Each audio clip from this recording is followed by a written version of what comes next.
When I first set out on this journey, we had two principal rules.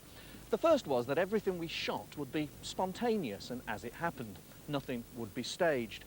We only broke this rule on one occasion, when the camera failed at a crucial point during a pagan ritual.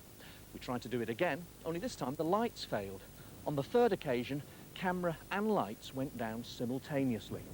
Bizarre coincidence, demonic intervention, trans-dimensional vibrational synchronicity, or a flat battery? I leave you to decide.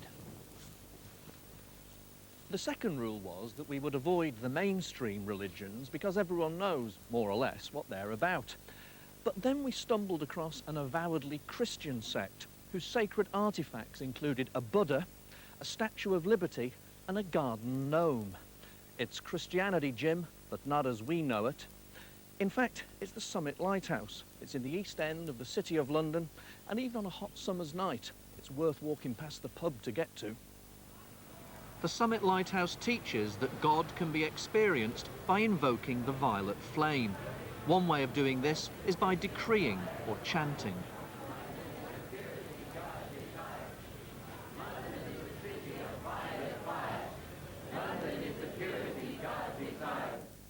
London is a city of violet fire. London is the purity God desires. The lighthouse was started in 1958 by an American called Mark Prophet, with a PH, who claimed to be a living saint. When he died, his wife Elizabeth took over. She receives dictation from the Archangel Gabriel, which she videotapes and sends round the world. I am here. I am smiling, for I have found my troops. You are it, beloved ones. You are they. You are we. You are all of us. We are going forward together in divine justice. I am the violet flame in action in me now. I am the violet flame to light alone I vow. I am the violet flame in mighty cosmic power. I am the light of God, shining every hour. I am the violet flame, blazing like the sun. I am the sacred power, freeing everyone. Right. The violet flame is an aspect of, in Christian terminology, we'd call it the Holy Spirit. Some people, because of the mundane nature of some Christian churches, have a problem with using the term Holy Spirit. So sometimes I simply say it's the seventh ray energy of God. Ho, ho, ho! The happier we get, the closer we get to the seventh ray. Here we are.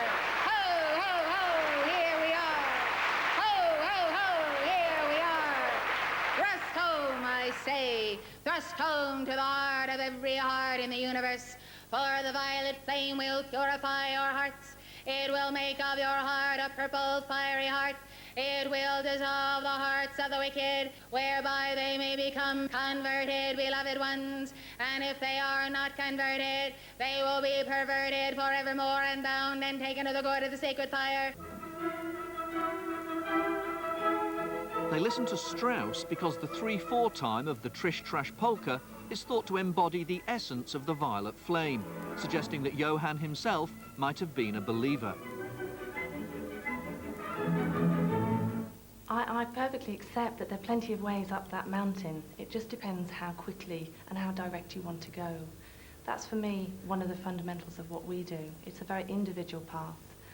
Josephine's path is different to mine because we have different karma. There are many levels in the heaven world. 18, I believe, is the correct figure. Oh, 33, sorry. It's 33 above.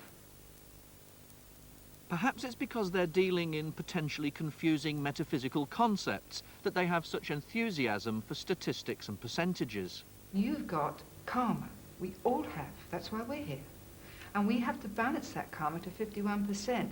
And if you invoke the violet flame, you clear up the karma, you raise your consciousness higher and higher, so that there is a chance that even if you didn't make 51%, your soul is in a better condition the second time round.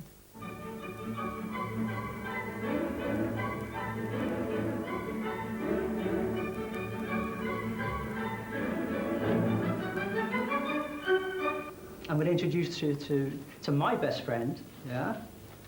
It's Archangel Michael. Archangel Michael is a very important part of our teaching because it's the archangel that we call upon for protection.